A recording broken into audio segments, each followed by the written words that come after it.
ഇത്തരത്തിലൊരു നീക്കം ഉണ്ടായതും എന്നുള്ള അനുമാനമുണ്ട്. എന്നിരുന്നാലും അന്വേഷണം പുരോഗമിക്കുകയാണ്.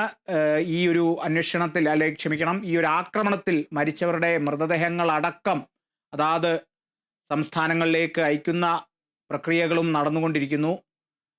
മരിച്ച മലയാളി എൻ രാമചന്ദ്രന്റെ മൃതദേഹം ഇന്ന് കൊച്ചിയിൽ എത്തിക്കുമെന്നുള്ളതാണ് നമുക്കറിയാൻ സാധിക്കുന്നത്. ശ്രീനഗറിൽ നിന്ന് എയർ ഇന്ത്യ വിമാനത്തിൽ എത്തിക്കുന്ന മൃതദേഹം മറ്റൊരു വിമാനത്തിലാണ് നെടുമ്പാശ്ശേരിയിൽ എത്തിക്കുക. തുടർന്ന് ബന്ധുക്കൾ മൃതദേഹം ഏറ്റുവാങ്ങും.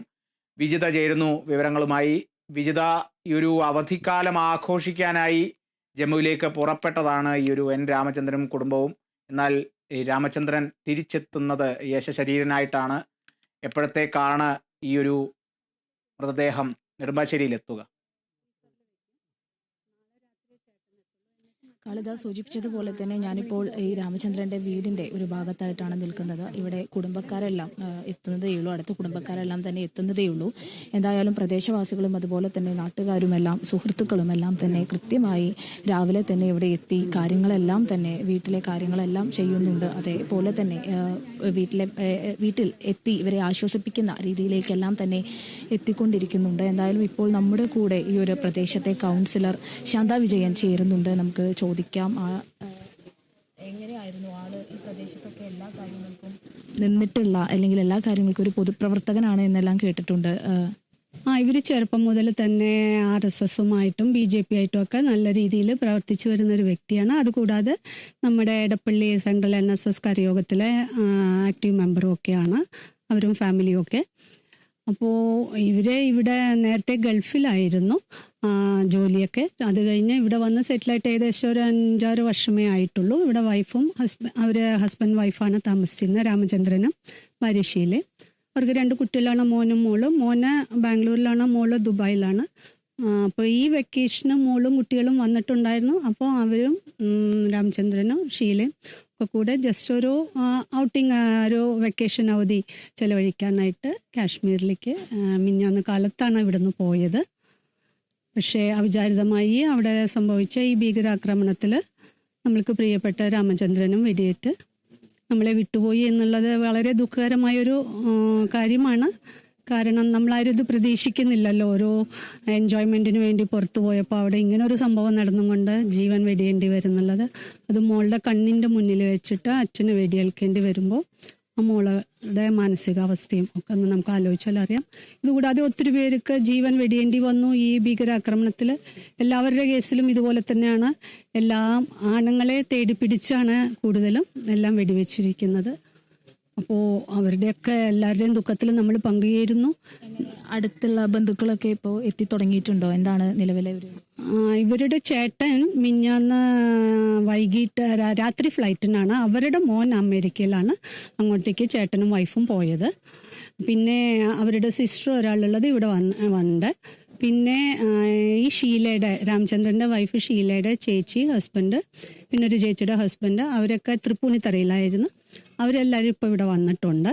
അപ്പോൾ എല്ലാവർക്കും വളരെ വിഷമമുള്ളൊരു കാര്യമാണ് ഇത്. കാരണം നമ്മളാരും എക്സ്പെക്ട് ചെയ്യാത്ത ഒരു മരണമാണല്ലോ സംഭവിച്ചിരിക്കുന്നത്.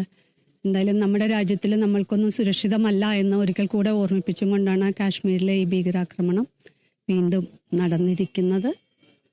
അതിൽ ഗവൺമെൻറ് തക്കതായ നടപടികൾ സ്വീകരിക്കുമെന്നാണ് നമ്മളുടെ എല്ലാവരുടെയും വിശ്വാസം.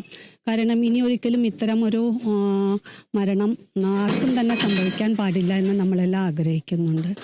അപ്പോൾ ഇവരുടെ കുടുംബമായിട്ട് വളരെ നല്ല രീതിയിൽ പരിചയമാണ്. അമ്പലത്തിലുമൊക്കെ എപ്പോഴും കാണും. അങ്ങനെ നല്ലൊരു പരിചയം ഉള്ള ആൾക്കാരാണ്. ക്രമീകരണങ്ങളൊക്കെ എങ്ങനെയാണ് ചെയ്തിട്ടുള്ളത്? ഇപ്പോൾ നെടുമ്പാശ്ശേരിയിൽ 7:30 എത്തും എന്നുള്ളൊരു കാര്യമാണ് അറിഞ്ഞിട്ടുള്ളത്. അപ്പോൾ എങ്ങനെയാണ് അതിൻ്റെ ക്രമീകരണങ്ങളൊക്കെ ഇവിടെ ചെയ്തിട്ടുള്ളത്? ഇവിടെ നമ്മൾക്ക് ഡൽഹിയിൽ നിന്നും അറിയാൻ കഴിഞ്ഞത്, അവിടുന്ന് വൈകുന്നേരത്തെ 4:30 ഫ്ലൈറ്റിന് ബോഡി നാട്ടിലേക്ക് കൊണ്ടുവരും, നെടുമ്പാശ്ശേരിയിൽ എത്തുമെന്നാണ് പറഞ്ഞിരിക്കുന്നത് രാത്രി 8 മണിയോടെ. പക്ഷെ നേരിട്ട് തന്നെ നമ്മളെ ഹോസ്പിറ്റലിൽ ഫ്രീസറിലേക്കാണ് കൊണ്ടുപോയിരിക്കുന്നത്, മോർച്ചറിയിൽ. അവിടുന്ന് ഇവരുടെ ബ്രദർ അമേരിക്കയിൽ പോയിട്ട് ഇന്നലെ രാത്രി അവിടെ എത്തിയ ആള് അവർക്ക് കാണണമെന്ന് നിർബന്ധം ഉള്ളത് കൊണ്ട് അവർ തിരിച്ചു വരാനുള്ള ഏർപ്പാട് ചെയ്തിരിക്കുന്നു. അവർ നാളെ രാത്രി 3 മണിയോടെ എത്തിച്ചേരും. അതുകൊണ്ട് മറ്റന്നാൾ വെള്ളിയാഴ്ച നമ്മളെ പൊതുദർശനവും അതിനുശേഷമുള്ള ബാക്കി ചടങ്ങുകളും ഒക്കെ നടത്താനാണ് തീരുമാനിച്ചിരിക്കുന്നത്. പൊതുദർശനം കാലത്ത് 7 മണി മുതൽ 9:30 വരെ ചങ്ങമ്പുഴ പാർക്കിൽ വെച്ചിട്ടാണ് നടത്തുന്നത്.